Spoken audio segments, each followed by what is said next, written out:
दोस्तों, आज के समय की सबसे मज़ेदार बात तो यह है कि बहुत से लोग आपकी ज़िंदगी में कुछ समय के लिए ही आते हैं और चले जाते हैं। उनमें से कुछ लोग आपकी ज़िंदगी में आकर तूफान खड़ा कर देते हैं, तो कुछ लोग आपकी ज़िंदगी को फिर से संवार देते हैं। ऐसे भी लोग होते हैं कि कुछ आपका सब कुछ लूटकर चले जाते हैं। दुनिया में भांत भांत के लोग हैं। उनमें से कुछ लोगों की पहचान करके हमें उनसे बचकर रहना चाहिए। महाभारत में सभी तरह के लोगों की चर्चा की गई है। चाणक्य ने भी कुछ लोगों से बचकर रहने की हिफाजत दी है। भारतीय नीति शास्त्रों में इस तरह के लोगों का उल्लेख मिलता है। आओ जानते हैं कि हमें किन किन लोगों से ज़िंदगी में बचकर रहना चाहिए। हमने इस तरह के लोगों के ज्ञान को वर्तमान संदर्भ में लिखा है। हमेशा दुखी रहने वाला व्यक्ति। दोस्तों, दुखी व्यक्ति का साथ देना जरूरी है, लेकिन यह समझना भी जरूरी है कि वह दुखी क्यों है। बहुत से लोग जो बिना बात के ही दुख रहते हैं। यदि उन लोगों के साथ रहोगे तो आप भी धीरे धीरे दुखी होने लगोगे और अंत में आपके ज़िंदगी में वास्तव में दुख प्रकट कर लेंगे। चाणक्य का कहना था कि कुछ लोग भगवान द्वारा बहुत कुछ दिए जाने के बाद भी हमेशा विलाप करते रहते हैं और पूजा पाठ करते रहते हैं तथा अपना दुख हमेशा ही दूसरों के सामने प्रकट करते रहते हैं। ऐसे लोगों से क्यों बचकर रहना चाहिए। दुखी लोगों के साथ रहकर अच्छे भले सुखी लोग भी दुखी हो जाते हैं। बार बार दुख पर चर्चा करना और दुख के बारे में ही सोचते रहना एक दिन आपके जीवन में भी दुख प्रवेश कर जाएगा और आप भी दुखी ही रहोगे। हंसना, रोना, सुखी रहना और दुखी रहना यह संक्रमण रोग की तरह रहता है। नकारात्मक व्यक्ति। दोस्तों, बहुत से लोग ऐसे होते हैं कि उनके समझ कुछ भी कहो, बेतर्क वितर्क करके उसमें नकारात्मक ही खोज लेंगे। ऐसा लोगों से संकल्प और संदेश कुछ छल और डर रहता है कि उनसे मुंह से हमेशा नकारात्मक बातें ही क्यों निकलती हैं। नकारात्मक लोगों की जुबान पर हमेशा नहीं शब्द विराजमान रहता है। ये काम तो हो नहीं सकता, वहाँ जाकर क्या करोगे, ऐसा करने से कुछ हासिल नहीं होगा, इस कार्य में कभी सफलता नहीं मिलेगी, यदि तुमने ये किया तो तुम बर्बाद हो जाओगे। ऐसे हजारों वाक्य हैं जो आपको नकारात्मक व्यक्ति की जुबान पर होते हैं। नकारात्मक लोगों के साथ रहने से आपके भीतर निराशा, उदासी और तनाव का विकास होगा और आप भी खुद को जिंदगी में हारे हुए व्यक्ति समझेंगे। नकारात्मक दृष्टिकोण वाले लोग ब्लैंक होल जैसे होते हैं जो अचानक आकर हमारी पूरी ऊर्जा खींच लेंगे। हम सकारात्मक बने रहने की कोशिश करते हैं पर उनकी नकारात्मक हॉबी हो जाती है और तनाव में हो जाते हैं, असुरक्षित महसूस करने लगते हैं। मूर्ख व्यक्ति। दोस्तों, मूर्ख की पहचान क्या है। मूर्ख भी कई प्रकार के होते हैं। पढ़े लिखे लोग भी मूर्ख होते हैं। यदि आप मूर्ख नहीं हैं तो आप मूर्खों से दूर रहें तो लाभ में रहेंगे, अन्यथा आपकी गिनती भी मूर्खों में ही होगी। मूर्ख व्यक्ति को आप अपना दोस्त समझकर उसे कई रहस्य बताएंगे तो वह कभी भी राज्य नहीं करेगा। भगवान श्री कृष्ण ने गीता में मूर्ख लोगों के बारे में बताया है कि वह मूर्खों से भी बदतर होते हैं। आजकल फेसबुक और व्हाट्सएप पर ऐसे लाखों मूर्ख पाए जाते हैं जो अपनी और अपनी ज़िंदगी को जाहिर करने में लगे हैं। वे अपने जहरीले विचारों से अवगत कराते रहते हैं। वे इस माध्यम का सही उपयोग करना नहीं जानते हैं। मूर्खों की कोई निश्चित विचारधारा नहीं होती है। यह भी कहा जाता है कि मूर्ख व्यक्ति से ज्ञान की बातें करना चाहिए, वह कुछ ना कुछ समझ लेगा। मूर्ख व्यक्ति का आप कितना ही भला करें वह कभी पलट जाएगा। मूर्ख व्यक्ति के साथ सोच समझकर ही व्यवहार करना चाहिए। हो सके तो उससे बचकर निकल जाएं तो ही अच्छा है। यदि आप उसका विरोध करेंगे तो खुद भी मूर्ख साबित हो जाओगे।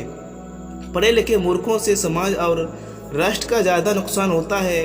हमारे देश में बहुत से राजनेता, अभिनेता, कलाकार, साहित्यकार और पत्रकार बंधु मूर्ख हैं। आप जरा इनसे बचकर ही रहें। झगड़ालू। दोस्तों, झगड़ा करना ही कोई बुरी बात नहीं है, लेकिन किसी की आदत ही हो जाती है कि हर मुद्दे पर झगड़ते रहना। ऐसे लोगों को कब और कौन सी बात चुभ जाए कहा नहीं जा सकता। ऐसे लोग आपके जीवन को नरक बना सकते हैं। बात बात पर झगड़ते रहना या कुछ ना कुछ चुभने वाली बात बोलते रहने वाले से आप हमेशा दूर ही रहें तो ही शांतिपूर्वक प्रगति पर जाएंगे।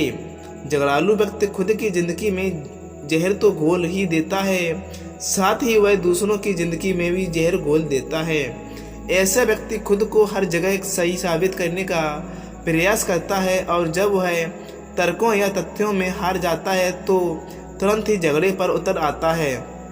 हालांकि झगड़ालू व्यक्ति की कई तरह की किस्में होती हैं। मुद्दे पर झगड़ने वाले को समझना होगा और जो होगा वो आपको पता लग जाएगा। दोस्तों, शराबी व्यक्ति। वेद और पुराणों में शराब का सख्त रूप से निषेध किया गया है।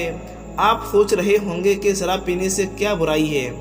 इस देश में सबसे ज़्यादा अपराध शराब पीने वाले ने ही किए हैं। शराब कई तरह के होते हैं। देवदास, अखौड़ल, शौकिया, लती, अपराधी और राजसी आदि। इनमें से कुछ सही या कुछ गलत हैं। हो सकता है कि आप भी उनमें से एक हों। आपके बहुत से दोस्त होंगे जो शराब या शराब के दीवाने होंगे। शराबी व्यक्ति के साथ रहकर आप भी किसी ऐसी घटना चक्र में फंस सकते हैं जिससे बाहर निकलने में आपकी ज़िंदगी के कई वर्ष और रुपए खर्च हो जाएंगे। आपके लिए आपका परिवार, समय और रुपया कोई अहमियत नहीं रखता है तो आप पीते रहेंगे शराब और लगता है तो आप बात नहीं कर पाओगे।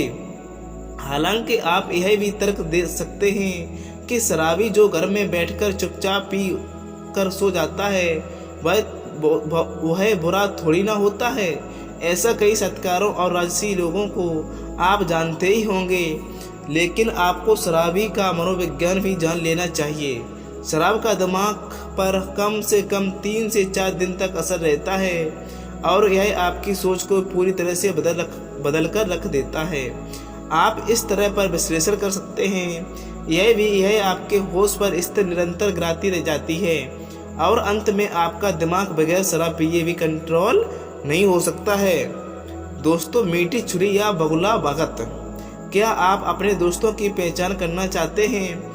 आपके दोस्त की फहरिस्त में इस तरह के दोस्त हो, सावधान रहें। दोहरे चरित्र वाले, हर बात बताओ का आग्रह करने वाले, मीठी छुरी और नकली मुस्कान वाले, बगुला भगत, जलन से भरे या ईर्ष्यालु, लगातार मुकाबला करने वाले या फिर आपको उद्घाटन न देने वाले, हर बात पर फैसला सुनाने वाले, देवदास या लड़कीबाज, अपने अहम का प्यार, धन के लालची, गप्पे मारने वाला आदि। हालांकि इन सभी से बचकर रहना चाहिए, लेकिन मीठी छुरी या बगुला भगत से हमेशा बचकर ही रहें। बहुत सी लड़कियां इस तरह के लोगों का शिकार हो जाती हैं। ये लोग पहले भाप लेते हैं कि किससे क्या पसंद है और फिर वे उसी तरह की बातें करते हैं। वे हमेशा हंसते मुस्कुराते और सकारात्मक सोच को प्रदर्शित करते रहते हैं। दोस्ती करने का यह उनका तरीका होता है।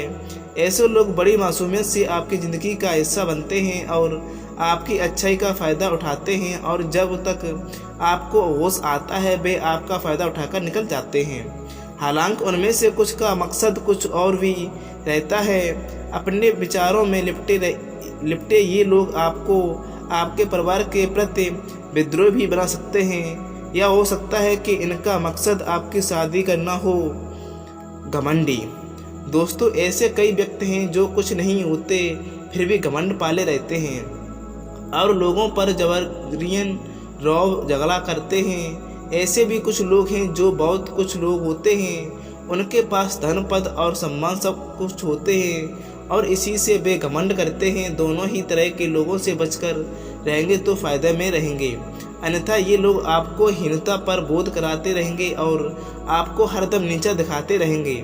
हाँ, यह बात सही है कि हर व्यक्ति में थोड़ा बहुत घमंड तो होता ही है, लेकिन कुछ ज़्यादा ही घमंड होता है तो फिर वह आपका मित्र तो कतई नहीं हो सकता। अगर आपका कोई दोस्त आपसे पहले अपनी बात कहना चाहता है तथा वह आपकी बात सिर्फ इसलिए काट देता है क्योंकि उसकी राय इससे जुदा है, तो सही मायने में आप ऐसे लोग अपने मुंह के लिए घंटों लड़ सकते हैं। उन्हें इस बात से कोई सकारात्मक विचार नहीं आएंगे। क्या आप कह रहे हैं कि उनकी नज़र में सिर्फ वे ही सही हैं? वे किसी भी सूरत में अपनी गलती मानने को तैयार नहीं होते हैं। ऐसे लोगों से व्यवहार रखने का कोई अच्छा तरीका नहीं होता है कि आप उनकी हाँ में हाँ मिलाते जाएं। ईर्ष्यालु दोस्तों, आपने देखे होंगे इस तरह के लोग जो अक्सर आसपास मिल जाएंगे, जो आपसे ईर्ष्या रखते हैं, आपसे जलते हैं, तो उनकी ईर्ष्या कभी भी दुश्मनी में बदल सकती है। वे हर वक्त आपके बारे में बुरा ही सोचेंगे। आपसे लड़ाई की भावना रखने वाले भी अक्सर ईर्ष्यालु हो जाते हैं। ऐसे लोगों से बचकर दूर ही रहें, अन्यथा आप भी उनके जैसे होकर अपने लक्ष्य से भटकने लगोगे, साथ ही समय और ऊर्जा भी नष्ट कर लेंगे। दोस्त आपकी खुशी में खुश होते हैं, आपको देखकर जलते नहीं। समस्या यह है कि आपसे जलने वाले लोग आमतौर पर छुपे रहते हैं। वे ऊपर से तो हंसते हैं, लेकिन उनके भीतर ही भीतर ईर्ष्या की आगिन धंधक रही होती है। आप उनकी आंखों में यह सब देखकर कई बार उनके शब्द भी उनके राज जाहिर कर देते हैं। राजा दोस्तों, आजकल राजा तो रहे नहीं। पुराने समय में कहा जाता था कि राजा से दूरी बनाए रखना चाहिए, अन्यथा कब राजदंड गले पड़ जाए कोई नहीं जानता। यह भी हो सकता है कि फिर आपको जिंदगी भर अपने काम छोड़कर राजा के ही काम करना पड़ जाए। हालांकि आजकल राजा तो नहीं रहे, हाँ, राजाओं की जगह आजकल जनता द्वारा चुने गए शासक और प्रशासक से ने ले ली है। यदि आप इनके समान नहीं हैं और आपकी इनसे दोस्ती है, तो आप फिर इन्होंने हर कदम खुश रखना होगा, अन्यथा आप मुसीबत में पड़ जाएंगे। ये शासक और प्रशासक परजीवी होते हैं। ऐसा कहा जाता है कि उनमें से कुछ दूसरों का समय और पैसा खाकर ही पलते और बढ़ते हैं। दुष्ट या मूर्ख स्त्री दोस्तों, स्त्री कई प्रकार की होती हैं। कर्कशा, चरित्रहीन या बुरे स्वभाव की स्त्री से दूर रहने से ही भलाई है, अन्यथा आपका मान सम्मान तो जाएगा ही, साथ में धन और कीमत समय भी जाता रहेगा। चाणक्य का मानना था कि सज्जन पुरुष अगर ऐसी ही किसी स्त्री के संपर्क में आ जाते हैं तो उन्हें अवश्य ही प्राप्त होता है। तो दोस्तों, कभी भी आपको कोई स्त्री से कोई चरित्र के बारे में आपको कोई स्त्री आपके चरित्रहीन को गिराना चाहती है, तो दोस्तों ऐसी स्त्री से हमेशा दूरी ही रहें। तो दोस्तों, आप लोग ये बताइए ये कहानी आपको कैसी लगी है। अगर ये कहानी आपको अच्छी लगी है तो वीडियो को लाइक और चैनल को सब्सक्राइब जरूर करें। और आप भी भगवान बुद्ध को मानने वाले हो तो कमेंट बॉक्स में नमो बुद्धाय जरूर लिखें। नमो बुद्धाय दोस्तों।